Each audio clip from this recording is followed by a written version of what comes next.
ನನ್ನ ಹತ್ರ ಅಂದರೆ ನಾವು ಫೋನಲ್ಲಿ ಮಾತಾಡ್ಕೊಂಡಾಗ ಸರ್ ಇಂಥದ್ದೊಂದು ಕತೆ ಅವ್ರು ನನಗೆ ಹೇಳಿದ್ರು ಈ ಥರ ಒಂದು ಕತೆ ಇದೆ ಅನ್ನೋದನ್ನು ನನಗೆ ಹೇಳಿದಾಗ I felt this is the right ಕತೆ ಟು ಡೂ ದ ಸಿನಿಮಾ ಅಂತ ಅನಿಸ್ತು ಸರ್ ನನಗೆ. ಓಕೆ, ಈ ಸೀಸನ್ ನೀವು ನೋಡ್ತಾ ಇರ್ತೀರಾ ಸರ್ ಅಂತ ಬಿಗ್ ಬಾಸ್? ಈ ಸೀಸನ್ ನಾನು ಕಳೆದ 5 ಎಪಿಸೋಡ್ಗಳು ಬಿಟ್ಟು ಎಲ್ಲ ನೋಡಿದ್ದೀನಿ ಅಂತ.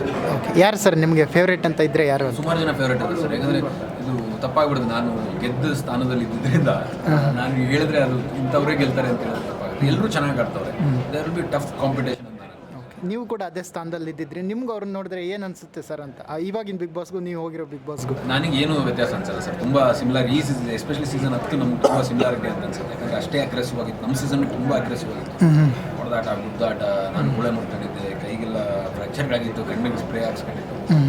ಈ ಒಂದು ಟಾಸ್ಕಲ್ಲಿ ಆ ಥರ ಈ ಸೀಸನ್ನು ಕಾಣಿಸ್ತು ಅಂತ I takes little similarities from season 6 and 10. Okay, aggressive ಆ ಥರದ್ದು ಆಟಗಾರರು ಯಾರು ಇದ್ದಾರೆ? ಜಾಸ್ತಿ ಇದೆ ಅಂತ ಅನ್ಕೊಂತೀನಿ. ಯಾರಿದ್ದಾರೆ ಅಂತ ಅನ್ಸುತ್ತೆ? Vinay, every one are aggressive I believe.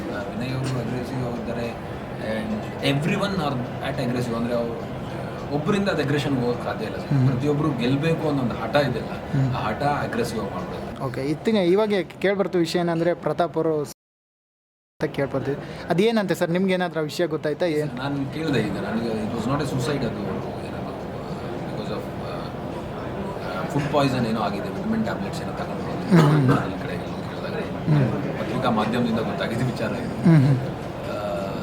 So ನಮಗೂ ಫುಡ್ ಪಾಯ್ಸನ್ ಆಗ್ತಾ ಇರುತ್ತೆ ಮನೆಯಲ್ಲಿದ್ದಾಗ with the wrong diet. So I hope it is the same and ಬೇಗ ಹಾಸ್ಪಿಟಲಿಂದ ಬರ್ತಾರೆ. 3 ದಿನದಿಂದ ಊಟ ಮಾಡಿಲ್ಲ ಅಂತ ಹೇಳ್ತಾ ಇದ್ರು. ಅದು ಸ್ವಾಮೀಜಿ ಒಂದು ಬಂದೋಗಿದ್ರು, ಈ ವಾರ ಎಪಿಸೋಡಲ್ಲಿ ಸ್ವಾಮೀಜಿಯವರು ಬಂದೋಗಿದ್ರು. ಅವ್ರು ಹೇಳಿರೋದ್ರಿಂದ ಏನಾದರೂ ಅವರಿಗೆ ಮನಸ್ಸಿಗೆ ಬೇಜಾರಾಗಿ ಆ ಥರದ್ದು ಏನಾದರೂ ಇದಾಯ್ತಾ ಏನಂತ ಪ್ರತಾಪ್ ಅವ್ರಿಗೆ? ಓಕೆ, ಇದು ನನಗೆ ಐಡಿಯಾ ಇಲ್ಲ ಸರ್. ಸ್ವಾಮೀಜಿ ಬಂದಿರೋದು ನಾನು ನೋಡಿಲ್ಲ. ಹೇಳಿದೆ 4-5 ಎಪಿಸೋಡ್ ನಾನು ನೋಡಿದೆ. I could not connect. ಇಲ್ಲ, ಮೊದಲೇ ಅವ್ರ ಫ್ಯಾಮಿಲಿನ ಮಿಸ್ ಮಾಡ್ಕೊತಿದ್ರು ಪ್ರತಾಪ್ ಅವರು. ಈ ವೀಕಲ್ಲಿ ಒಂದು ಸ್ವಾಮೀಜಿ ಬಂದಾಗ ಅವರು ಜಾತಕ ನೋಡಿ ಹೇಳಿದರು, ನೀವು ನಿಮ್ಮ ಫ್ಯಾಮಿಲಿಯಿಂದ ಒಂದು ಸ್ವಲ್ಪ ದೂರ ಇರಬೇಕು, ನಿಮ್ಗೆ ತೊಂದರೆ ಆಗಿರುತ್ತೆ ಆ ಥರದ್ದೆಲ್ಲ ಹೇಳಿದರು. ಅದರಿಂದ ಅವ್ರು ಮತ್ತೂ ಬೇಜಾರಾಗಿ ಈ ಥರದ್ದು ಏನಾದರೂ ಮಾಡಿದ್ರು ಅಂತ ಅನಿಸ್ತಾರೆ ಅಂತ.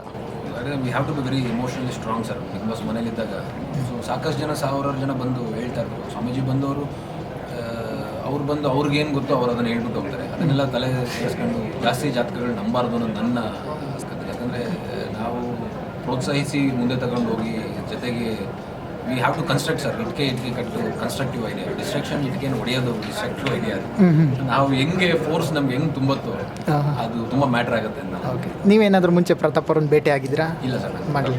ಅವ್ರು ಕೇಳಿದ್ರೆ ಅವ್ರ ಬಗ್ಗೆ ಏನಾದರೂ? ಕೇಳಿದ್ದೆ ಸರ್, ತುಂಬ ಕೇಳಿದ್ದೆ ಅಂದರೆ ಇತ್ತೀಚೆಗೆ ಟ್ರೋಲ್ ಆಗ್ತಾ ಬಂದು ಅವರು ಸಾಧನೆ ಮಾಡಿರೋದನ್ನು ನಾನು ಕೇಳಿದ್ದೆ, ಗೊತ್ತಿರಲಿಲ್ಲ.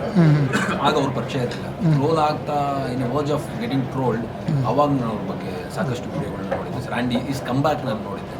ಮತ್ತೆ ಬಂದು ಡ್ರೋನ್ನ ಹಾರಿಸಿ ವ್ಯವಸಾಯದಲ್ಲಿ ಇದ್ದಿದ್ದು, ಅಲ್ಲಿಂದ ನನಗೆ ಪರಿಚಯ ಆಗಿದೆ. ಅಂದರೆ ನನ್ನ ಕಣ್ಣಿಗೆ ಅವಾಗಿಂದ ಕಾಣಿಸ್ತಾರೆ ಸರ್. ಇವಾಗ ನಿಮಗೆ ರೈತ ಅನ್ನೋದು ಜಾಸ್ತಿ ವರ್ಕೌಟ್ ಆಯಿತು ಅಂತ ಅನ್ಸುತ್ತಾ? ನಿಮ್ಮ ಆಟ ಅಲ್ಲಿ ವರ್ಕೌಟ್ ಆಯಿತು ಅಂತ ಅನ್ಸುತ್ತೆ? ರೈತ ಅನ್ನೋದು ಡೆಫಿನೆಟಾಗಿ ವರ್ಕೌಟ್ ಆಯಿತು ಅಂತ ನಾನು ಅನ್ಕೊಳ್ಳೋದಿಲ್ಲ. That is an emotion. ನಾವು ಅಲ್ಲಿ ನಿಂತು ಏನು ಆಡ್ತೀವಿ ಅನ್ನೋದೇ ಮ್ಯಾಟ್ರ್ ಆಗುತ್ತೆ ಸರ್. ಇಲ್ಲಾಂದರೆ ಡೆಫಿನೆಟ್ಲಿ ನೋಡ್ಬೋದು, ಒಂದು ಕ್ಯಾರೆಕ್ಟ್ರಾಗಿ ಒಳಗಡೆ ಹೋಗ್ತೀವಿ. ಆ ಒಂದು ಕ್ಯಾರೆಕ್ಟರ್ ಏನೆಲ್ಲ ಸುತ್ತೂರ ಮಾಡುತ್ತೆ ಅನ್ನೋದೇ ಬಿಗ್ ಬಾಸ್ ಶೋ. ನನ್ನ ಪ್ರಕಾರ ತುಂಬ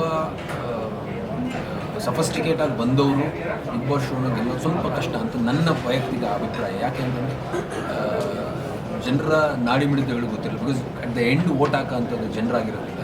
ಸೊ ನಾನು ಜನರಲ್ಲೇ ಒಬ್ಬನಾಗಿ ಬಂದೆ. SS TV ಸಿನಿಮಾ ಜಗತ್ತಿನ ಕ್ಷಣ ಕ್ಷಣದ ಸುದ್ದಿಯೊಂದಿಗೆ.